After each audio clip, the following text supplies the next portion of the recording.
नमस्कार, 41 खबरों में आप सभी का स्वागत है। मैं हूं आपके साथ निशा शर्मा। खबरों की शुरुआत करेंगे, लेकिन उससे पहले एक नजर इस वक्त की हेडलाइंस पर। भजनलाल सरकार की पहल से लूण करंडसर के 723 किसानों को मिली खातेदारी। सरकारी योजनाओं का मिलेगा सीधा लाभ। सीएम श्री भजनलाल शर्मा के निर्देश पर प्रदेश भर में जन सुनवाई का हुआ आयोजन। ग्रामीणों की समस्याओं का हुआ त्वरित समाधान। प्रदेश में लगातार हो रही अच्छी बारिश। केवलादेव घाना राष्ट्रीय उद्यान में पानी आने से इकोसिस्टम होगा मजबूत। आइए अब खबरों पर चर्चा करते हैं। टोंक जिले के टोडा रायसिंह में प्रस्तावित मॉडल नर्सरी की जगह को लेकर वन और पर्यावरण मंत्री श्री संजय शर्मा ने दौरा किया। उनके साथ भूजल मंत्री श्री कन्हैयालाल चौधरी भी मौजूद रहे। दोनों मंत्रियों ने टोडा रायसिंह के वन क्षेत्र का निरीक्षण किया और पर्यावरण संरक्षण के लिए अधिक से अधिक पौधारोपण करने की अपील की। वन मंत्री श्री संजय शर्मा ने जानकारी दी कि राज्य सरकार के बजट घोषणा के तहत टोडा रायसिंह बीसलपुर क्षेत्र को पैंथर रिजर्व के रूप में विकसित किया जा रहा है। वहीं एक पेड़ मां के नाम अभियान के तहत मंत्रियों ने पौधारोपण भी किया। वन मंत्री ने बताया कि इस बार प्रदेश में 10 करोड़ पौधे लगाने का लक्ष्य तय किया गया है और विलायती बबूल को हटाने के लिए ई टेंडरिंग की प्रक्रिया भी अपनाई गई है। बाद में दोनों मंत्रियों ने बीसलपुर बांध क्षेत्र का भी निरीक्षण किया। अजमेर दक्षिण विधानसभा क्षेत्र के आदर्श नगर स्थित मातृ उद्यान में सघन वृक्षारोपण कार्यक्रम का हुआ आयोजन। इस अवसर पर क्षेत्रीय विधायक अनीता भदेल और वन मंत्री श्री संजय शर्मा ने स्वयं वृक्षारोपण कर अभियान की शुरुआत की। वन विभाग के अधिकारी और बड़ी संख्या में आमजन उपस्थित रहे। विधायक भदेल ने बताया कि इस अभियान के तहत नीम, बरगद जैसे 500 से अधिक वृक्ष लगाए गए हैं। उन्होंने बताया कि ये कार्य जन सहभागिता से संभव हुआ और आने वाले समय में ये वृक्ष न केवल पर्यावरण को संवारेंगे बल्कि मानव जीवन को भी लाभ देंगे, जिसमें सभी ने उत्साह से भाग लिया। विधायक ने सभी सहभागी जन का आभार प्रकट किया और धरती को वृक्षों से सजाने के इस प्रयास को सराहा है। राजस्थान सरकार की जनहितकारी योजनाओं के तहत लूण करंडसर के 723 किसानों को बड़ी सौगात मिली है। भजनलाल सरकार द्वारा इन किसानों को खातेदारी के अधिकार दे दिए गए हैं, जिससे अब वे विभिन्न सरकारी योजनाओं के पात्र बन सकेंगे। पंचायत समिति लूण करंडसर में आयोजित समारोह में खाद्य एवं नागरिक आपूर्ति मंत्री श्री सुमित गोदारा ने 215 किसानों को खुद अपने हाथों से खातेदारी प्रमाण पत्र सौंपे। कैबिनेट मंत्री श्री गोदारा ने कहा कि ये सरकार का संकल्प है कि हर किसान तक सरकारी योजनाओं का लाभ पहुंचे और उनके जीवन में सकारात्मक बदलाव आए। उन्होंने बताया कि किसानों के लिए पेयजल व सिंचाई सुविधा उपलब्ध करवाने के लिए मुख्यमंत्री ने 185 करोड़ रुपए की बजट स्वीकृति दे दी है। बीकानेर कलेक्ट्रेट सभागार में जिला स्तरीय जन सुनवाई एवं जन अभाव अभियोग सतर्कता समिति की बैठक का आयोजन हुआ। इस दौरान संभागीय आयुक्त श्री विश्राम मीणा, जिला कलेक्टर नम्रता ने 113 जन समस्याओं की सुनवाई की और त्वरित समाधान के निर्देश भी दिए। बैठक में 21 प्रकरणों पर भी विस्तार से चर्चा की गई। मुख्य सचिव श्री सुधांश पंत ने वीडियो कॉन्फ्रेंसिंग के माध्यम से जन सुनवाई की मॉनिटरिंग करते हुए अधिकारियों को निर्देश दिए कि गरीब, मजदूर और जरूरतमंदों की समस्याओं का निस्तारण सर्वोच्च प्राथमिकता से किया जाए। उन्होंने संपर्क पोर्टल पर दर्ज मामलों की समीक्षा करते हुए संतुष्टि प्रतिशत बढ़ाने पर जोर दिया।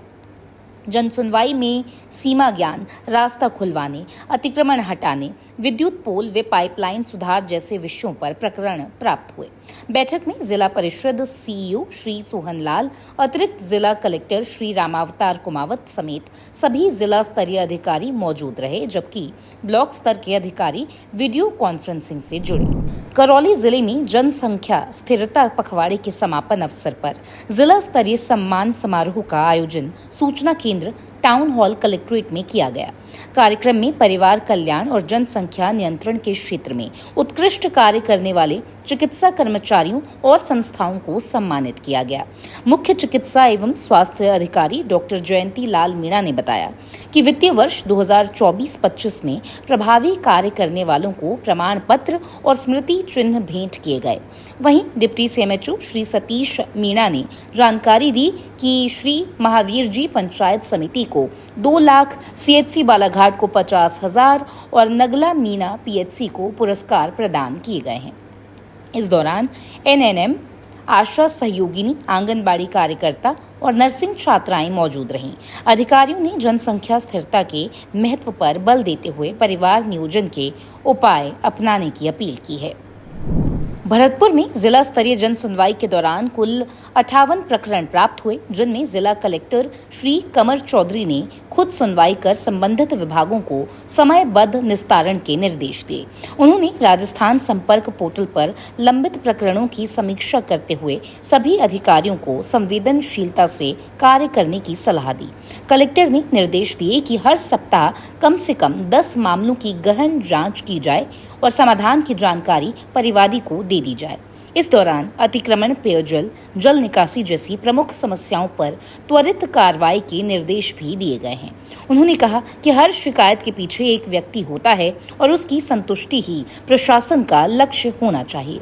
जन सुनवाई में कई विभागों के अधिकारी मौजूद रहे। देखिए, जन सुनवाई में जैसे रूटीन के परिवाद आते हैं, ज़्यादातर लोगों के रास्तों के इश्यूज रहते हैं, वो परिवाद आए हैं। कुछ बहुत ही फ्यू परिवाद, किसी का स्कॉलरशिप का परिवाद है, अर्बन एरिया के बीच में इंक्रोचमेंट के परिवाद हैं, ज़्यादातर लैंड रिलेटेड परिवाद है। कुछ पानी संबंधित शिकायतें हैं, तो पानी संबंधित जो शिकायतें उनका निराकरण करने का प्रयास करेंगे। और कुछ हेल्थ संबंधित इश्यूज हैं, तो मोटा मोटा इन्हीं के रिलेटेड है। अगर मैं एग्जैक्टली बात भी करूं तो पंचायती राज से संबंधित कुछ प्रकरण हैं, तहसीलदार साहब से संबंधित हैं, बीडीए से संबंधित, तो इस तरीके से विभागों से संबंधित। चिकित्सा एवं स्वास्थ्य विभाग द्वारा जिला स्तरीय सम्मान समारोह आयोजित किया गया, जिसमें विश्व बढ़ती जनसंख्या के स्थिरीकरण में उत्कृष्ट कार्य करने वाले गंगापुर सिटी के राजकीय जिला हॉस्पिटल को प्रथम स्थान मिला। मुख्य चिकित्सा एवं स्वास्थ्य अधिकारी श्री अनिल कुमार जैमिनी ने पीएमओ डॉक्टर दिनेश कुमार गुप्ता को प्रशस्ति पत्र, शील्ड एवं नकद पुरस्कार से सम्मानित किया। समारोह में परिवार कल्याण के क्षेत्र में उत्कृष्ट कार्य करने वाले ब्लॉक पंचायत समिति, ग्राम पंचायत, स्वयंसेवी संस्थाओं और चिकित्सकों को भी प्रोत्साहन पुरस्कार वितरित किए गए। उन्होंने कहा कि बढ़ती जनसंख्या से संसाधनों पर दबाव बढ़ता है, इसीलिए योग्य दंपतियों को परिवार नियोजन अपनाने के लिए प्रेरित करना आवश्यक है। इस वर्ष विश्व जनसंख्या दिवस की थीम मां बनने की उम्र वही जब तन और मन की तैयारी सही है, जो सुरक्षित मातृत्व और परिवार नियोजन को बढ़ावा देती है। 11 जुलाई को हर वर्ष विश्व जनसंख्या दिवस के रूप में मनाया जाता है और प्रतिवर्ष जनसंख्या स्थिरीकरण के क्षेत्र में कार्य के लिए ये पुरस्कार दिए जाते हैं, जिसमें ग्राम पंचायत, एएनएम, आशा सहयोगिनी, डॉक्टर्स, कंपाउंडर्स सभी को सम्मानित किया जाता है। इस बार जिले में जिला अस्पताल गंगापुर सिटी जनसंख्या स्थिरीकरण के क्षेत्र में अच्छा कार्य करने के कारण प्रथम स्थान पर रहा, जिस पर हमें एक प्रशस्ति पत्र, शील्ड और 50,000 रुपये अस्पताल के विकास के लिए प्राप्त हुए हैं। और ये सब कुछ मेरे अस्पताल के सभी कर्मचारियों के सामूहिक प्रयास से हुआ है, इसलिए मैं मेरे अस्पताल के सभी कर्मचारियों को भी बधाई देना चाहता हूँ। राजस्थान राज्य विधिक सेवा प्राधिकरण जयपुर एवं जिला विधिक सेवा प्राधिकरण सवाई माधोपुर के निर्देश अनुसार सचिव समीक्षा गौतम ने रुक्मणी वृद्धाश्रम, त्रिनेत्र बाल गृह और राजकीय संप्रेक्षण एवं किशोर गृह का निरीक्षण किया। वृद्धाश्रम में भोजन, स्वास्थ्य एवं देखभाल की उचित व्यवस्था पाई गई। बाल गृह में बच्चों को मूलभूत सुविधाएं मिली, लेकिन साफ सफाई में सुधार की जरूरत बताई गई है। किशोर गृह में बाल उपचारियों की पढ़ाई, सुविधाओं और सुधार पर ध्यान दिया गया। सचिव समीक्षा गौतम ने संबंधित अधिकारियों को आवश्यक दिशा निर्देश दिए और बच्चों को अपराध से दूर रहने का संदेश दिया। इस अवसर पर प्रिंसिपल मजिस्ट्रेट किशोर न्याय बोर्ड अंकिता सिंघल सहित अन्य अधिकारी मौजूद रहे। भजनलाल सरकार ने बयाना को बड़ी सौगात दी है। 28 करोड़ रुपए की लागत से हर नगर में नया आधुनिक उप जिला अस्पताल बनाया जाएगा। इससे न केवल बयाना के नागरिक बल्कि आसपास के सैकड़ों गांव के हजारों लोग बेहतर स्वास्थ्य सेवाओं का लाभ उठा सकेंगे। अस्पताल में अत्याधुनिक उपकरण लगेंगे, जिससे मरीजों को अब भरतपुर, जयपुर या दिल्ली तक इलाज के लिए नहीं जाना पड़ेगा। मुख्य चिकित्सा अधिकारी ने बताया कि निविदा प्रक्रिया शुरू हो चुकी है और जल्द ही निर्माण कार्य शुरू होगा। मुख्यमंत्री श्री भजनलाल शर्मा की इस पहल को स्थानीय लोग बेहद ही ज्यादा सराह रहे हैं। दिल्ली श्री माननीय मुख्यमंत्री जी भजनलाल जी सरकार ने जो 28 करोड़ रुपये बयाना अस्पताल के लिए उपयुक्त स्वीकृति दी है। कारण क्या है कि हमारा जो बयाना क्षेत्र है ये काफ़ी बड़ा क्षेत्र है। यहाँ अस्पताल के लिए सुविधाएं, डॉक्टर्स की सुविधाएं और जो भी दवाइयाँ वगैरह हैं वो प्रॉपर यहाँ पर उनको उपलब्ध नहीं हो पा रही थी। कारण क्या, बिल्डिंग छोटी थी। अब बिल्डिंग बड़ी बनेगी, स्थायी रूप से बनेगी तो विस्तार बड़ा होगा, लोगों की जो सुविधाएं हैं वो बढ़ेंगी। जितने भी डॉक्टर हैं सभी प्रकार के यहाँ बैठेंगे एक ही छत के नीचे। अपनी जांचें वगैरह, दवाइयाँ वगैरह एक ही समय पे एक ही जगह छत के नीचे उपलब्ध होंगी। और मैं भजनलाल सरकार जी को दोबारा मैं धन्यवाद देना चाहता हूँ कि वो बयाना के लिए, अपने क्षेत्र के लिए और राजस्थान सरकार जो भी राज्य के लिए कर रही है, मतलब जनता के हित में कार्य कर रही है। और मैं बयाना क्षेत्र की तरफ से उनको पुनः धन्यवाद देता हूँ कि उन्होंने 28 करोड़ रुपये यहाँ के लिए स्वीकृति, जिससे सुविधा मिले लोगों को। और मैं जनता की तरफ से उनको पुनः धन्यवाद देता हूँ। मैं भजनलाल सरकार जो हमारी है बहुत अच्छा काम कर रही है। हमारा इसमें डांग क्षेत्र भी सम्मिलित है और सुविधाओं का अभाव था, जो परिसर है वो छोटा था। अब 28 करोड़ रुपये जो स्वीकृत हुए हैं उससे सुविधाएं बढ़ेंगी, लोगों को अच्छी सुविधाएं मिलेंगी। और हम तो यही चाहते हैं, भजनलाल जी ने बहुत अच्छा काम किया है। बहुत लोग जो बयाना क्षेत्र है उनको तहे दिल से धन्यवाद देना चाहता है। और हम तो यही चाहते हैं कि इस प्रकार से ये जो अग्रसर हों आगे उन्नति के पथ पर। और बहुत बहुत धन्यवाद। डीडवाना कुचामन जिले के राजकीय जिला चिकित्सालय कुचामन सिटी ने राज्य स्तरीय कायाकल्प असेसमेंट में पूरे राजस्थान में दूसरा स्थान हासिल किया है। ये सम्मान अस्पताल के स्वच्छता, गुणवत्ता, रोग नियंत्रण और मरीज सेवा प्रबंधन के उत्कृष्ट प्रदर्शन के लिए मिला है। अस्पताल के प्रमुख चिकित्सा अधिकारियों ने इस उपलब्धि को कुचामन शहर के लिए गर्व का विषय बताया है और सभी स्टाफ के समर्पण की सराहना की है। कायाकल्प पुरस्कार भारत सरकार द्वारा सार्वजनिक स्वास्थ्य सुविधाओं में स्वच्छता और संक्रमण नियंत्रण के लिए दिया जाता है। हमारे राजकीय चिकित्सालय में जो कायाकल्प की टीम आई थी, उसके कार्य को अच्छा कार्य देखते हुए हमें सेकेंड रैंक प्राप्त हुई है। हमारे कर्मचारी और अधिकारियों ने बहुत अच्छा कार्य किया। इसके लिए हमारे कर्मचारियों को और अधिकारियों को बहुत बहुत धन्यवाद। और आगे भविष्य में आशा करते हैं कि हम रैंक प्राप्त करने की कोशिश करेंगे। हमें अभी हमारा दूसरा रैंक है और भविष्य में कोशिश करेंगे कि 1 नंबर रैंक प्राप्त हो सके। प्रतापगढ़ में जिला कलेक्टर डॉक्टर अंजलि राजौरिया की अध्यक्षता में जिला स्तरीय जन सुनवाई का आयोजन किया गया। DOIT के वीडियो कॉन्फ्रेंसिंग कक्ष में आयोजित इस जन सुनवाई में कुल 31 प्रकरण प्राप्त हुए, जिनमें आमजन की विभिन्न समस्याओं को सुनकर संबंधित अधिकारियों को त्वरित और गुणवत्तापूर्ण निस्तारण के निर्देश दिए गए। डॉक्टर राजौरिया ने स्पष्ट रूप से कहा कि जन सुनवाई और संपर्क पोर्टल पर आने वाले प्रकरणों को समयबद्ध और संवेदनशीलता से सुलझाया जाए ताकि लोगों को राहत मिल सके। उन्होंने सभी अधिकारियों से आपसी समन्वय और निचले स्तर तक निर्देशों की पालना सुनिश्चित करने पर जोर दिया। जन सुनवाई के दौरान पेयजल, बिजली, सड़क अतिक्रमण, बीमा, विकलांगता प्रमाण पत्र, शौचालय, ट्यूबवेल मरम्मत जैसी समस्याएं सामने आई, जिसे जिले के सभी उपखंड अधिकारी भी वीडियो कॉन्फ्रेंसिंग के माध्यम से इस जन सुनवाई में शामिल हुए। ब्यावर में जिला कलेक्ट्रेट सभागार में आयोजित जिला स्तरीय जन सुनवाई एवं सतर्कता समिति की बैठक में आमजन की 54 शिकायतें सुनी गईं। बैठक की अध्यक्षता जिला कलेक्टर श्री कमल राम मीना ने की, जबकि मसूदा विधायक श्री वीरेंद्र सिंह कनावत और ब्यावर विधायक श्री शंकर सिंह रावत विशेष रूप से उपस्थित रहे। जहरीली गैस रिसाव और सांप काटने जैसे गंभीर मामलों में तत्काल सहायता और मुआवजे के निर्देश दिए गए। मसूदा क्षेत्र में अतिक्रमण, पेयजल संकट, नाले की निकासी जैसे मुद्दों को भी प्रमुखता से उठाया गया। कलेक्टर ने निर्देश दिए कि फील्ड अधिकारी बिना परिवादी से मिले रिपोर्ट न बनाएं, अन्यथा सख्त कार्रवाई होगी। बैठक में प्रशासन ने कई संवेदनशील मामलों को गंभीरता से लेते हुए तत्काल निर्देश जारी किए। राजस्थान सरकार अनुसूचित जाति वर्ग के लोगों को बाबा साहब डॉक्टर भीमराव अंबेडकर से जुड़े पंचतीर्थ स्थलों का निःशुल्क भ्रमण कराएगी। मुख्यमंत्री श्री भजनलाल शर्मा की घोषणा के अनुरूप सामाजिक न्याय एवं अधिकारिता विभाग ये यात्रा सितंबर-अक्टूबर 2025 में आयोजित करेगा। यात्रियों को महू, नागपुर, दिल्ली, मुंबई और इंदू मिल जैसे ऐतिहासिक स्थलों की यात्रा कराई जाएगी। संयुक्त निदेशक श्री अनिल व्यास ने बताया कि यात्रा का उद्देश्य बाबा साहब के विचारों और संघर्षों से अनुसूचित जाति वर्ग को प्रेरित करना है। इस यात्रा का संपूर्ण व्यय राज्य सरकार वहन करेगी।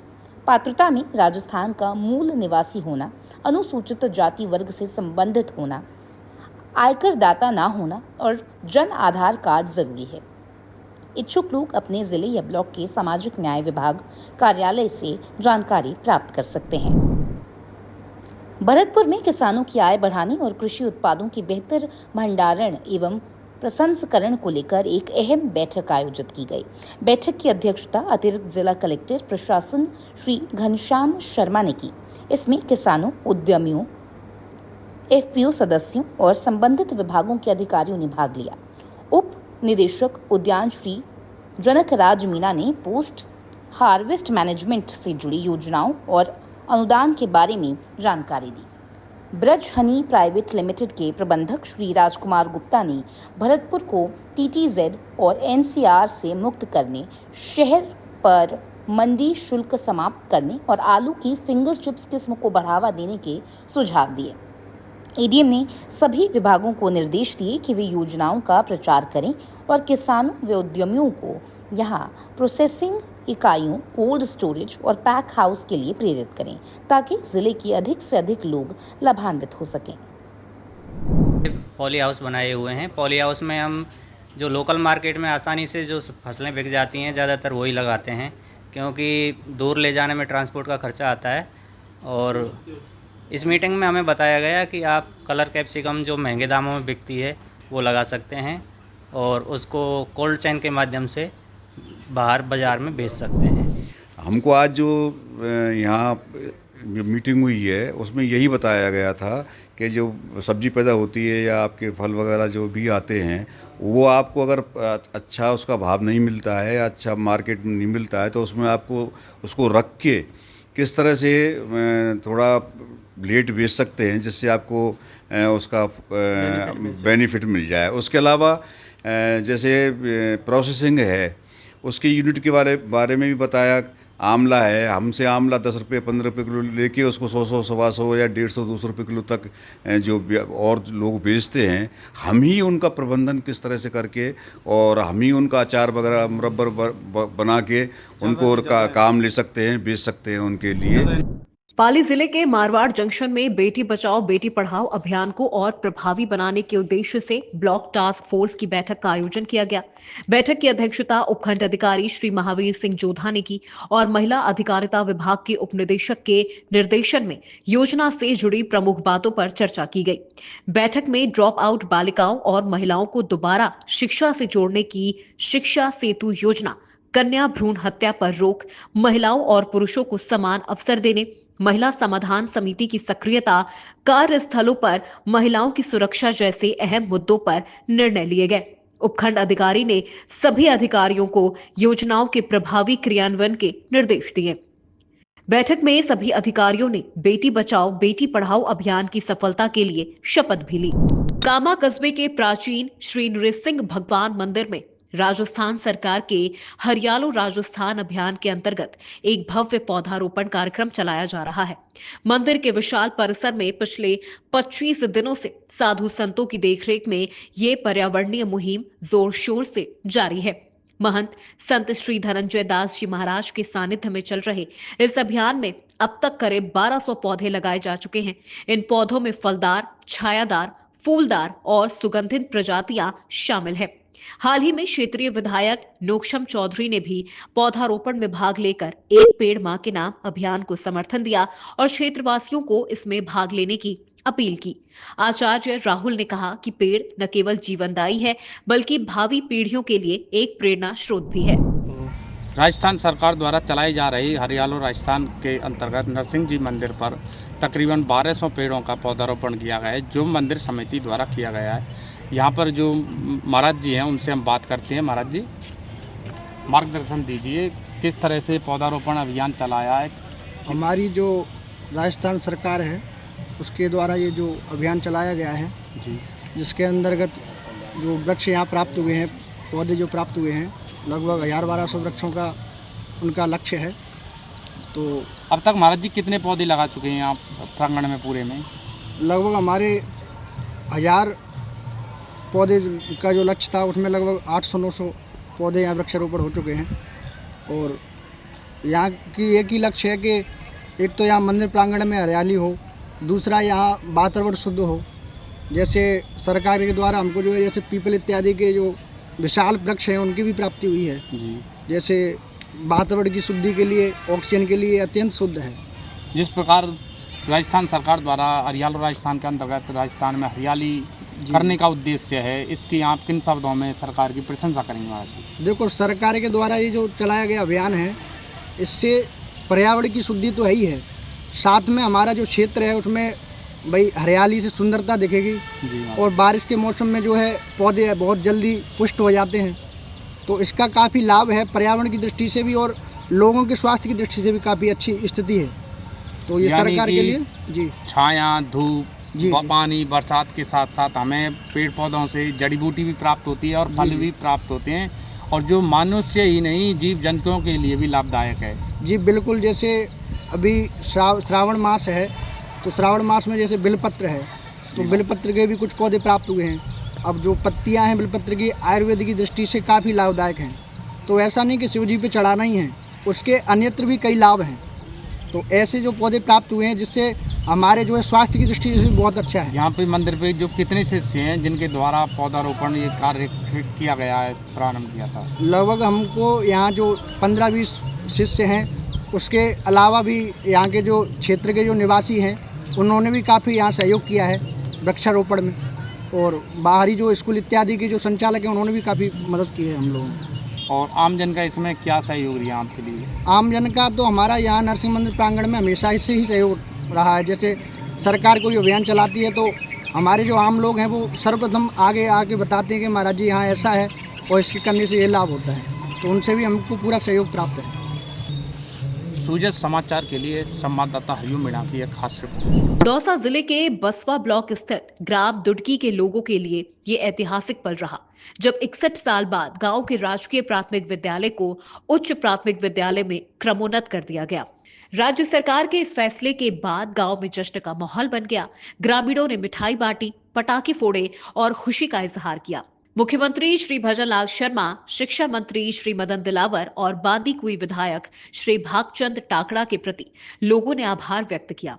लंबे समय से ग्रामीण इस मांग को लेकर संघर्षरत रहे और अब इस फैसले से क्षेत्र के लोगों को शिक्षा के लिए बाहर नहीं जाना पड़ेगा। ये निर्णय गांव के शैक्षिक विकास की दिशा में मील का पत्थर साबित होगा। स्वच्छ भारत मिशन के तहत आयोजित स्वच्छ सर्वेक्षण 2024 में राजस्थान का प्रदर्शन उल्लेखनीय रहा है। जयपुर जिले की सांभर लेक नगर पालिका ने इस बार कमाल करते हुए राज्य स्तर पर द्वितीय स्थान और जयपुर संभाग में प्रथम स्थान प्राप्त किया है। 8,480 अंकों के साथ सांभर लेक नगर पालिका ने स्वच्छता, नवाचार और जन भागीदारी के बेहतरीन उदाहरण पेश किए हैं। पालिका अधिशासी अधिकारी श्री छगन लाल यादव ने बताया कि ये उपलब्धि लगातार प्रयास, टीम वर्क और जनता की सहभागिता से संभव हुई है। शहर में RFID युक्त कचरा संग्रहण, ट्विन बिन प्रणाली, सफाई मित्रों का सम्मान, वॉल पेंटिंग और नियमित निगरानी जैसी पहल लागू की गई है। ऐतिहासिक और पर्यटन नगरी के रूप में सांभर लेक अब स्वच्छता में भी एक आदर्श शहर के रूप में पहचान बना रहा है। धार्मिक नगरी है। इस सांभर के अंदर सौंदर्यीकरण के तहत यहाँ की नगरपालिका के ईओ साहब ने जो कार्य करवाया है बहुत ही सराहनीय कार्य है। उनके द्वारा कराए गए कार्यों में वॉल पेंटिंग है, कचरा निस्तारण है, इन बहुत सारी चीज़ों का जो उन्होंने काम करवाया ना वो बहुत सराहनीय है। उसके लिए मैं ईओ साहब का छगनलाल जी यादव साहब को बहुत बहुत धन्यवाद देना चाहता हूँ। सामर नगर पालिका के द्वारा जो स्वच्छता में रैंकिंग जो हासिल की है, इसके लिए सामर के जितने भी सफाई कर्मचारी है वो बधाई के पात्र है। आज उन लोगों की लगन और मेहनत से और विशेष रूप से नगर पालिका ईओ अधिशासी अधिकारी जो छगनलाल जी यादव है, उनके प्रयास रंग लाए।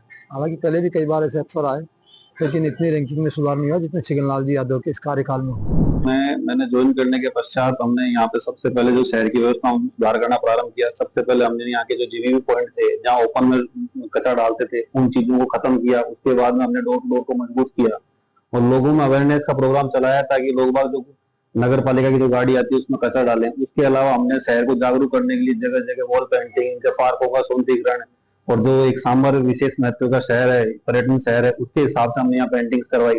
तो लोगों में जागरूकता बढ़ी, लोगों का सपोर्ट मिला। हमने यहाँ पे इनके जो सिटी पीटी थे, हमारे जो पब्लिक टॉयलेट थे, उनकी रिपेयरिंग कराई, उनको दुरुस्त किया, उनको अच्छी व्यवस्था में लेके आए। उसके अलावा हमने यहाँ पे जैसे मार्केट के अंदर व्यवस्था देखने के लिए पॉलिथीन पर रोकथाम लगाई, लीटर बिन्स की व्यवस्था करी, ट्विन बिन्स लगाए। हमने गीला सूखा कचरा करने के लिए लोगों को प्रेरित किया। इन सब सम्मिलित प्रयासों में हमने नगर पालिका की टीम बना के काम किया, जब हमको ये सफलता हासिल हुई है। खेतड़ी उपखंड क्षेत्र के लिए एक बड़ी राहत की खबर है। लंबे समय से चली आ रही मांग के बाद अब राजकीय उपजिला अजीत अस्पताल खेतड़ी में अस्थि रोग विशेषज्ञ डॉक्टर विशाल मान की नियुक्ति कर दी गई है। इससे अब क्षेत्रवासियों को हड्डी से जुड़ी बीमारियों का इलाज निजी अस्पतालों की बजाय राजकीय अस्पताल में ही सुलभ और निःशुल्क मिल सकेगा। डॉक्टर विशाल मान ने कहा कि गरीब और आम जन की सेवा करना उनका लक्ष्य है और वो हर मरीज का पूरा ध्यान रखेंगे। पीएमओ डॉक्टर अक्षय कुमार शर्मा ने बताया कि अस्पताल में पहले से कई विशेषज्ञ स्वास्थ्य सेवाएं उपलब्ध थी और अब हड्डी रोग विशेषज्ञ के जुड़ने से चिकित्सा सेवाओं को और मजबूती मिलेगी। विधायक श्री धर्मपाल गुर्जर ने सरकार की सेवा भावना का उल्लेख करते हुए कहा कि जल्द ही अन्य विशेषज्ञ चिकित्सकों की भी नियुक्ति करवाई जाएगी। संभागीय आयुक्त टीना सोनी की अध्यक्षता में करौली जिला कलेक्ट्रेट परिसर स्थित DOIT कक्ष में जिला स्तरीय अधिकारियों की समीक्षा बैठक आयोजित की गई। बैठक में उन्होंने राजस्थान संपर्क पोर्टल, मुख्यमंत्री कार्यालय और अन्य स्रोतों से प्राप्त शिकायतों का समयबद्ध निस्तारण सुनिश्चित करने के निर्देश दिए। साथ ही बजट घोषणाओं और योजनाओं को गुणवत्ता के साथ समय पर पूरा करने पर जोर दिया। संभागीय आयुक्त ने पेयजल, विद्युत आपूर्ति, कृषि बीमा, मनरेगा, पीएम आवास योजना, महिला एवं बाल विकास, शिक्षा, पशुपालन और स्वच्छता से जुड़े सभी कार्यों की समीक्षा कर अधिकारियों को सख्त दिशा निर्देश दिए। उन्होंने CMHO को बरसात के मौसम में मौसमी बीमारियों की रोकथाम और दवाइयों की पर्याप्त उपलब्धता बनाए रखने के निर्देश दिए। साथ ही अवैध खनन के विरुद्ध संयुक्त कार्रवाई के भी निर्देश दिए। कोटा में राष्ट्रीय दशहरा मेला 2025 की तैयारियों की विधिवत शुरुआत गणेश स्थापना के साथ हो गई है। इस वर्ष मेले में नए आयोजन और तकनीकी नवाचारों की झलक दिखाई देगी। मेला समिति की बैठक में निर्णय लिया गया है कि दशहरा मैदान फेज 2 में इस बार गरबा कार्यक्रम आयोजित किया जाएगा, जिसके लिए मैदान की शीघ्र लेवलिंग की जाएगी। मेला समिति अध्यक्ष श्री विवेक राजवंशी ने बताया कि लोकसभा अध्यक्ष श्री ओम बिरला के निर्देशानुसार मेला पहले से अधिक भव्य बनाया जाएगा। राम बारात को और भी आकर्षक रूप में प्रस्तुत किया जाएगा और शहर के मंदिरों को इससे जोड़ा जाएगा। अतिक्रमण हटाने, बीमा करवाने, टिकट व्यवस्था, CCTV, LED, ड्रोन शो और लाइव स्ट्रीमिंग की गुणवत्ता बढ़ाने जैसे अहम बिंदुओं पर चर्चा की गई। गत वर्ष जब मैं मेला अध्यक्ष बना, नई मेला समिति बनी थी, तो समय बहुत कम था और बहुत सारे काम करने थे, क्योंकि मेले की जो स्थिति थी वो काफ़ी बिगड़ी हुई थी पिछले 3 साल से कांग्रेस के बोर्ड में। उसको सुधारने में एनर्जी बहुत लगी और व्यवस्था करके सुधार करके पिछली बार कुछ नई चीज़ें करने का हमने प्रयास किया।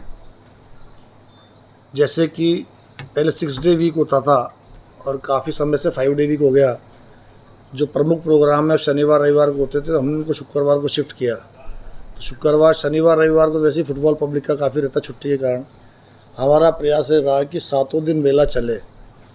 इसी संदर्भ में हमने जो है ड्रोन शो कराया, लाइट एंड साउंड शो कराया, तो मतलब पूरे वीक मेला चले। सिर्फ शनिवार रविवार को जाम जैसी स्थिति सड़कों पर न बने और लोग एक आदमी शहर का जो मेले में आने का इंटरेस्ट रखता है, एक बार नहीं कम से कम 3 बार आए। कोटा का राष्ट्रीय दशहरा विश्वविख्यात है और देश भर के चुनिंदा जो दशहरे मेले लगते हैं उसमें कोटा के दशहरे मेले का नाम लिया जाता है।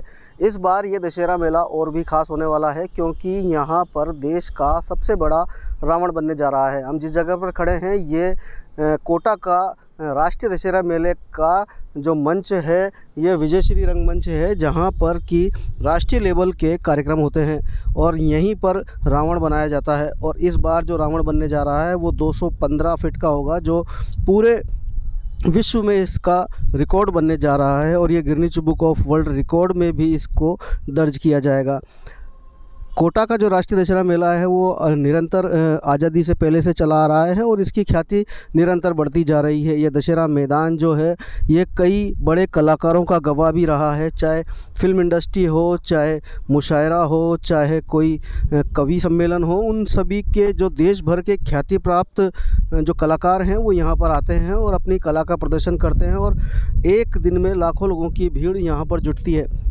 इस बार अगर देखा जाए तो इस दशहरे मेले में कई ऐसी चीज़ें होने जा रही हैं जो सनातन संस्कृति को भी अपनी ओर दिखाएगी और दूसरी ओर जो ये दशहरा मेला है इसकी भी ख्याति को बढ़ाएगी। जो अंतर्राष्ट्रीय लेवल के जो कई जो ख्याति प्राप्त कलाकार हैं वो इस बार इस दशहरे मेले में आने वाले हैं और इसके साथ ही जो इंडस्ट्रीज़ हैं वो भी इस बार यहाँ पर आने वाली हैं और इंडस्ट्री के साथ में जो नए नए तरह के जो प्रयोग हो रहे हैं या नई जो कोचिंग नगरी है वो बड़ी है, उस दशहरे मेले में उसको भी इस बार यहाँ पर समाहित करते हुए पूरे दशहरे मेले को इस तरह से दिखाया जाएगा ताकि इसकी ख्याति और बढ़े और ये पूरे विश्व में इसका नाम नंबर 1 पर है। ऐसा इस बार भी प्रयास किया जाएगा।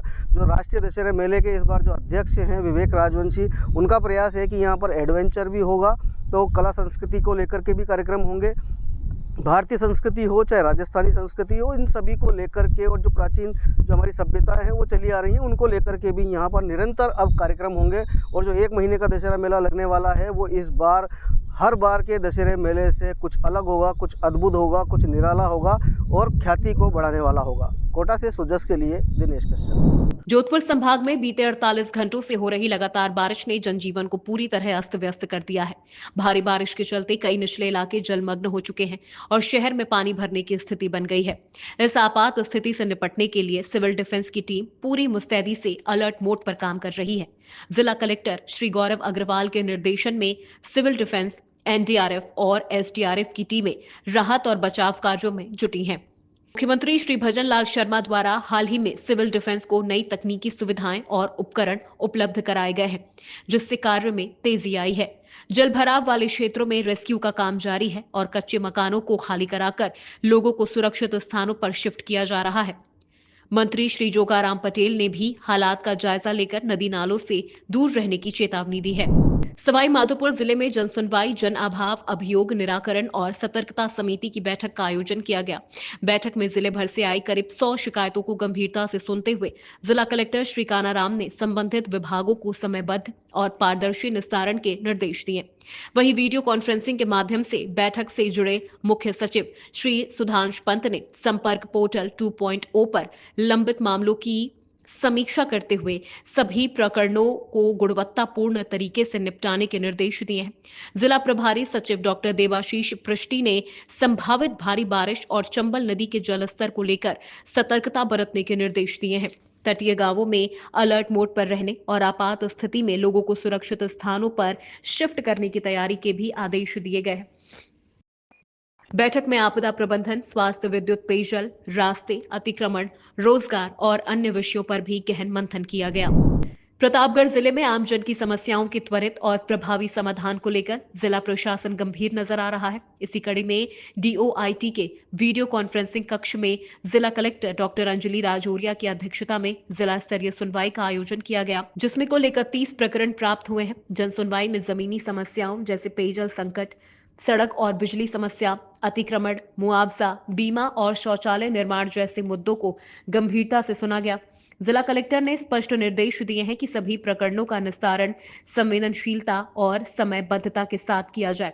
डॉक्टर राजौरिया ने अधिकारियों से कहा है कि वो निचले स्तर तक कार्यों की मॉनिटरिंग करें और मौके पर ही समस्याओं के समाधान के प्रयास करें। जनसुनवाई में जिले के समस्त उपखंड अधिकारी वीडियो कॉन्फ्रेंसिंग के माध्यम से जुड़े रहे और आवश्यक दिशा निर्देशों का पालन सुनिश्चित करने के निर्देश भी दिए गए। तो 41 जिले 41 खबरों में आज के लिए इतना ही। फिर आप सभी से मुलाकात होगी नई खबर नई जानकारियों के साथ। तब तक के लिए मुझे दीजिए इजाजत। नमस्कार।